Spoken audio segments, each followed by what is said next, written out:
एक साधु प्रत्येक घर के सामने खड़ा होकर पुकारता, माए मुट्ठी भर मोती देना, ईश्वर तुम्हारा कल्याण करेगा, भला करेगा। साधु की यह विचित्र मांग सुनकर स्त्रियां चकित हो उठती थीं। वे कहती थीं, बाबा यहाँ तो पेट भरने के लाले पड़े हैं, तुम्हें इतने ढेर सारे मोती कहाँ से दे सकेंगे, आगे बढ़ो। साधु को खाली हाथ गांव छोड़ता देख एक बुढ़िया को उस पर दया आई। बुढ़िया ने साधु को पास बुलाया। उसकी हथेली पर एक नन्हा सा मोती रखकर वह बोली, साधु महाराज मेरे पास अंजुली भर मोती तो नहीं है, नाक की नथनी टूटी तो यह एक मोती मिला है, मैंने इसे संभाल कर रखा था, यह मोती ले लो, हमारे गांव से खाली हाथ मत जाना। बुढ़िया के हाथ का नन्हा सा मोती देखकर साधु हंसने लगा। उसने कहा, माए ये छोटा मोती मैं अपनी फटी हुई झोली में कहाँ रखूं, इसे आप अपने ही पास रखना। ऐसा कहकर साधु उस गांव के बाहर निकल पड़ा। दूसरे गांव में आकर साधु प्रत्येक घर के सामने खड़ा होकर पुनः पुकारने लगा। उस गांव के एक छोर में किसान का घर था।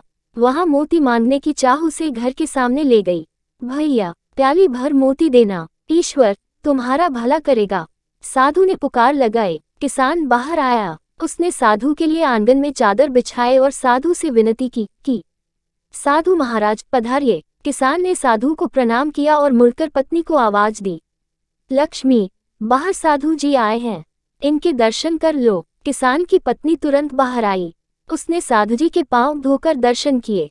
किसान ने कहा, देख लक्ष्मी साधु जी बहुत भूखे हैं, इनके भोजन की तुरंत व्यवस्था करना, अंजुली भर मोती लेकर पीसना और उसकी रोटियां बनाना, तब तक मैं मोतियों की गागर लेकर आता हूँ। ऐसा कहकर वह किसान खाली गागर लेकर घर के बाहर निकला। कुछ समय पश्चात किसान लौट आया। तब तक लक्ष्मी ने भोजन बनाकर तैयार कर रखा था। साधु ने पेट भर भोजन किया। वह प्रसन्न हुआ। उसने हंसकर किसान से कहा, बहुत दिनों बाद कुबेर के घर का भोजन मिला है, मैं बहुत प्रसन्न हूँ। अब तुम्हारी याद आती रहे इसलिए मुझे कान भर मोती देना, मैं तुम दंपति को सदैव याद करूंगा। उस पर किसान ने हंसकर कहा, साधु महाराज मैं अनपढ़ किसान आपको कान भर मोती कैसे दे सकता हूँ, आप ज्ञान संपन्न हैं, इस कारण हम दोनों आपसे कान भर मोतियों की अपेक्षा रखते हैं। साधु ने आंखें बंद कर कहा, नहीं किसान राजा तुम अनपढ़ नहीं हो, तुम तो विद्वान हो, इस कारण तुम मेरी इच्छा पूरी करने में सक्षम रहे।